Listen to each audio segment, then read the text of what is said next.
महात्मा गांधी विद्यामंदिर संस्थेच्या मसगा महाविद्यालयास स्वायत्त दर्जा प्रदान। मालेगाव कॅम्प महात्मा गांधी विद्यामंदिर संस्थेच्या महाराजा सयाजीराव गायकवाड कला विज्ञान व वाणिज्य महाविद्यालयास स्वायत्त दर्जा प्रदान करण्यात आला असून या संदर्भात सावित्रीबाई फुले पुणे विद्यापीठाचे अंतिम पत्र महाविद्यालयास प्राप्त झाले आहे। मालेगाव सारख्या ग्रामीण भागात 1959 मध्ये सुरू झालेल्या या महाविद्यालयात आज 20 विषयात पदवी, 17 विषयात पदव्युत्तर तर 14 विषयात संशोधन केंद्र सुरू असून महाविद्यालयात आज 5000 पेक्षा जास्त विद्यार्थी शिक्षण घेत असून 75 शिक्षक विद्यादानाचे कार्य करत आहे। 2025 ते 26 या शैक्षणिक वर्षापासून विद्यापीठ अनुदान आयोग आणि सावित्रीबाई फुले पुणे विद्यापीठ यांनी स्वायत्तता प्रदान केली आहे। त्यामुळे महाविद्यालयाला आता राष्ट्रीय शैक्षणिक धोरण 2020 प्रमाणे स्वतःचा अभ्यासक्रम तयार करणे शक्य होणार आहे। नमस्कार। महात्मा गांधी विद्यामंदिर संचलित महाराजा सयाजीराव गायकवाड महाविद्यालय मालेगाव या महाविद्यालयाला पुणे विद्यापीठाने दिनांक 15 मे रोजी स्वायत्त दर्जा ऑटोनॉमस स्टेटस हे या ठिकाणी दिलेला आहे आणि त्याबद्दलच आजची पत्रकार परिषद आपण या ठिकाणी बोलवली आहे। खरं तर एक पुणे विद्यापीठातलं अतिशय जुनं आणि मोठं महाविद्यालय म्हणून आपण सर्वजण मसगा महाविद्यालयाला ओळखतो। 59 साली कर्मवीर भाऊसाहेब हिरेंनी या महाविद्यालयाची स्थापना केली। भारताचे पहिले राष्ट्रपती डॉक्टर राजेंद्र प्रसाद साहेब यांच्या शुभ हस्ते या महाविद्यालयाचं अनावरण झालं आणि तत्कालीन प्राचार्य पु ल देशपांडे सर यांनी 1 वर्ष या महाविद्यालयाचं प्राचार्य म्हणून देखील कामकाज पाहिलं। तिथून या महाविद्यालयाची सुरुवात झाली आणि आज ह्या महाविद्यालयाचं रूपांतर हे ऑटोनॉमस स्टेटसमध्ये होताना मला अतिशय आनंद होतोय।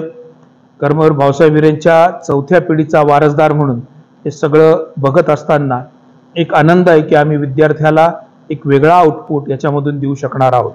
आपल्याला कल्पना आहे महाराष्ट्रामध्ये या देशामध्ये NEP 2020चं इम्प्लिमेंटेशन सुरू झालं आणि NEP नुसार वेगवेगळे बदल व्हायला सुरुवात झाली।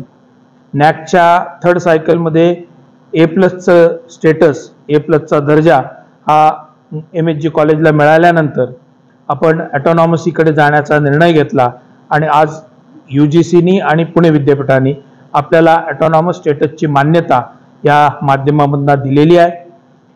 या ऑटोनॉमस स्टेटसमुळे एक चांगल्या दर्जाचा सिलेबस विद्यार्थ्यांपर्यंत देण्याचा आमचा मानस आहे। हा सायन्स सारखा सिलेबस आम्ही या ठिकाणी पूर्ण रिसर्च बेस या ठिकाणी देतो आहोत। कॉमर्सचा सिलेबस आपण CAच्या आणि CHच्या धर्तीवरती या ठिकाणी बनवला आहे आणि त्याच पद्धतीनं आर्ट्सचा सुद्धा जो सिलेबस आहे तो कॉम्पिटिटिव्ह एक्झामच्या स्वरूपाच्या बेसवर आपण बनवला आहे आणि त्यामुळे विद्यार्थ्याला एक चांगला जॉब ओरिएंटेड सिलेबस देण्याचा आमचा मानस आहे। तो घेऊन आपण काम या ठिकाणी करणार आहोत आणि म्हणून एक चांगला विद्यार्थी यातून घडेल। जॉब ओरिएंटेड एज्युकेशन जे NEP मध्ये अपेक्षित आहे ते पूर्णत्वास नेण्याच्या दृष्टिकोनातून ही एक नवी सुरुवात आहे असं मी मानतो। भारताचे तत्कालीन राष्ट्रपती डॉक्टर APJ अब्दुल कलाम यांनी जे इंडिया 2020च्या माध्यमातून स्वप्न पाहिलं होतं त्याच्या पूर्तीच्या दिशेनं हे एक पहिलं पाऊल असेल असं मी मानतो। यातून घडणारा विद्यार्थी हा जॉब ओरिएंटेड एज्युकेशन घेऊन पुढे येणार आहे आणि त्यामुळे जगामध्ये ज्या वेगवेगळ्या रोजगाराच्या संध्या या ठिकाणी निर्माण होत आहेत त्या स्वीकारण्याच्या दृष्टिकोनातून, त्याचा अहवाल पेलण्याच्या दृष्टिकोनातून मालेगाव मधला सुद्धा विद्यार्थी आज तयार असेल। स्वायत्त दर्जा मिळाल्यामुळे परदेशामधल्या सुद्धा विविध विद्यापीठांची आम्ही टायअप्स या ठिकाणी करू शकणार आहोत आणि त्यामुळे त्यांच्याही मार्फत काही ब्रिज कोर्सेस किंवा ॲड ऑन कोर्सेस या ठिकाणी आम्ही आणू शकणार आहोत।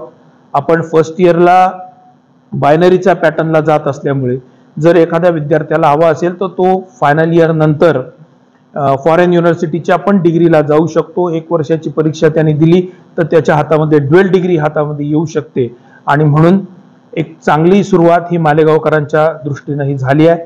उत्तर महाराष्ट्रामधलं पुणे विद्यापीठामधलं हे पहिलं स्वायत्त महाविद्यालय आहे आणि म्हणून या निर्णयाबद्दल मी पुणे विद्यापीठाचे आणि UGCचे देखील धन्यवाद देतो आणि महात्मा गांधी विद्यामंदिर संस्थेच्या वतीनं आपल्या सगळ्या या पत्रकार बंधूंनाही धन्यवाद देतो आणि थांबतो. धन्यवाद.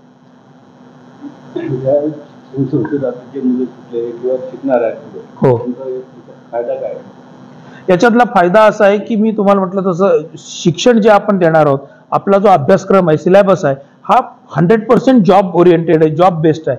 आणि त्यामुळे जो विद्यार्थी हे शिक्षण घेऊन पुढे येईल त्याला भविष्यामध्ये रोजगाराच्या जास्तीत जास्त संध्या या ठिकाणी मिळू शकणार आहे. आज आपण अब्दुल कलाम साहेबांनी जी 2020ची विजन या ठिकाणी मांडली होती, ही जर पाहिली तर आपल्या लक्षात येईल की सगळे जे डेव्हलप कंट्रीज आहेत, अमेरिका असेल, युरोप असेल, UK असेल, या सगळ्याचं सरासरी वयोमान, ॲव्हरेज एज हे आज 50च्या पुढे गेलंय. त्यांच्याकडे तरुण पिढी नाहीये, त्यांच्याकडे युवक नाहीयेत. आणि आज भारताकडे जर आपण पाहिलं तर we are youngest country in the world. आणि म्हणून आपलं सरासरी वयोमान हे 20 वर्षाचं आहे. आणि म्हणून अजून 80 वर्ष येणारी आपण तरुण असणार आहोत. आणि त्यामुळे जगामध्ये जे रोजगार निर्माण होणार आहे हे सगळं रोजगार आपल्याला मिळण्याची संधी असणार आहे. आणि म्हणून NEP ज्या वेळेला आणलं त्यावेळेला हा सगळा विचार घेऊन या ठिकाणी NEP आलाय. आणि म्हणून त्याच्यातलं पहिलं पाऊल म्हणून हे ऑटोनॉमस स्टेटस आहे. आणि हे NEPच्या इम्प्लिमेंटेशनची एक नवी मालेगाव मधली सुरुवात असेल. आणि याच्यात सिलेबस जरी आपला असला तरी डिग्री मात्र पुणे विद्यापीठाचीच मिळणार आहे.